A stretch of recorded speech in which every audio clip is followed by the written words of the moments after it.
Let's jump right in. Picture this, a massive crowd of protesters gathering, shutting down a busy intersection. We see scenes like this all the time, right? But what you're actually looking at is a living, breathing constitutional debate playing out in real time. Because while residents might be completely used to these gatherings, local governments often feel the pressure to push back, trying to implement restrictive policies just to maintain order or, protect public property. We're kicking off this explainer right here in the streets, because this tension perfectly frames what we're talking about today.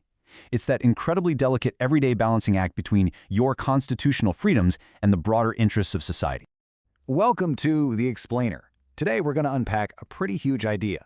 The fact that the U.S. Constitution is not just some dusty, static piece of history. It's actually an active, ongoing negotiation between individual freedom and societal order. So here's our roadmap for today's explainer. First, liberties versus rights. Then, birth of the bill. Third, expanding to the states. Fourth, establishing religion. Fifth, free exercise of religion. And finally, the limits of free speech. Part 1. Liberties versus rights. Defining the terms. Before we dive into the history, we absolutely have to lock down these definitions. In everyday conversation, we kind of just throw rights and liberties around interchangeably, but legally speaking, the distinction is massive. Civil liberties are essentially your shield against government overreach. They are strict limitations on government power, boundaries the government simply cannot cross, like the First Amendment, saying the government cannot prohibit the free exercise of your religion. That's a liberty. Civil rights, on the other hand, are guarantees of a level playing field. They ensure that government officials and publicly funded places like schools treat everyone equally based on merit, not personal characteristics like race or gender. Think of liberties as protecting you from the government and rights as the government guaranteeing you equal treatment. Part 2. Birth of the Bill. Drafting the Protections. Okay, so let's jump way back to 1787. Believe it or not, the framers actually left a Bill of Rights out of the original draft of the Constitution. Crazy, right? The Federalists, guys like Alexander Hamilton, thought listing out rights was totally unnecessary and actually kind of dangerous. Their logic was, if we make a specific list of protected rights, the government might eventually turn around and say, hey, this other right isn't on the list, so it's not protected. But the Anti-Federalists were having absolutely none of that. They accurately predicted that the national government's power would just keep expanding, and they demanded hard, written constraints to protect life, liberty, and property. Ultimately, to get massive states like New York and Virginia on board, the Federalists caved. They struck a compromise, and James Madison drafted what we now know as the first 10 amendments. Part 3. Expanding to the states. The path to incorporation. Now that 1787 compromise was historic for sure, but it had a really big catch. Those written protections originally only applied to the federal government. State governments could basically do whatever they wanted, and the Supreme Court actually backed that up in the 1833 Barron v. Baltimore case. But then came the Civil War, which changed literally everything.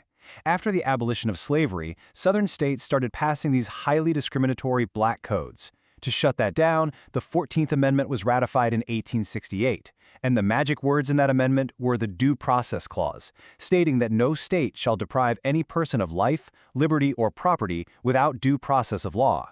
This kicked off a massive legal shift called selective incorporation. Basically, since 1897, the Supreme Court has been slowly, case by case, forcing state governments to actually follow these fundamental federal liberties. And that brings us to the framework of liberties we operate under today. You can really group the first 10 amendments into 3 main buckets: criminal, procedural, and individual freedoms. For the rest of this explainer, we're going to put those individual freedoms under the microscope, specifically looking at the powerhouse that is the First Amendment. Part 4. Establishing religion, the wall of separation. The First Amendment's religion clause is fascinating because it's essentially split into 2 halves, and they sometimes feel like they're fighting each other. First up is the Establishment Clause, which flat out prevents the government from sponsoring a specific religion.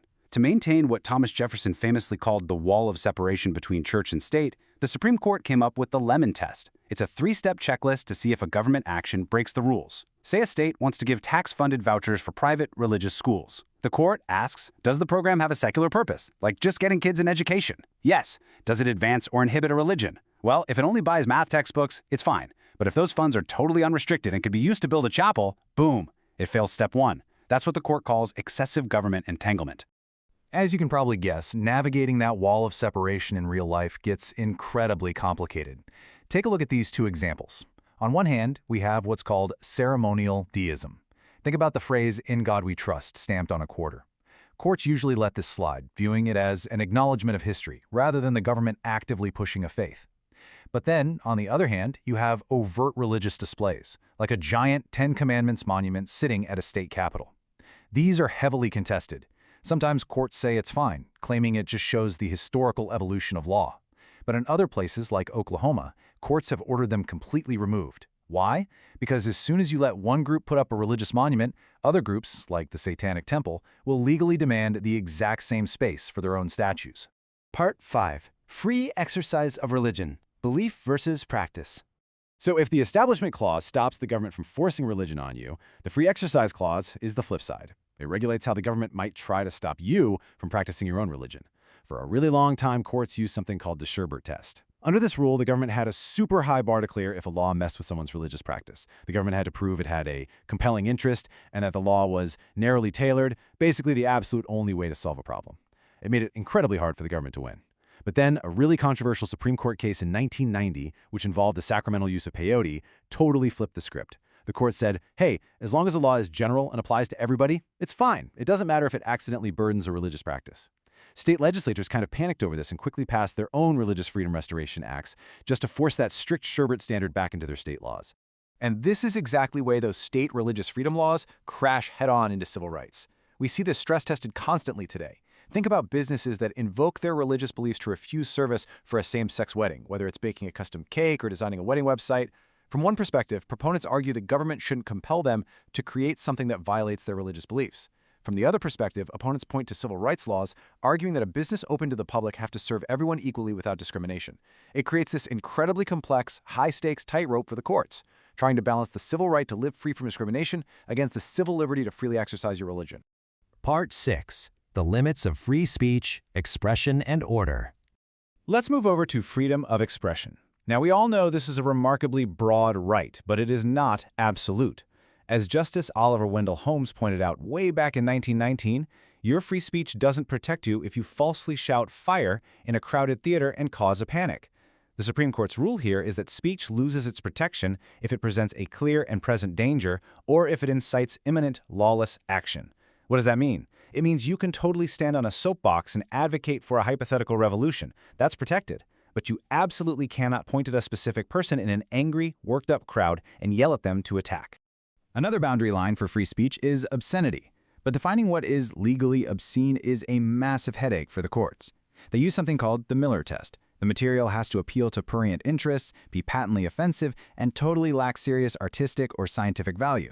Sounds straightforward until you realize the whole test relies on contemporary community standards. And that's the catch, right?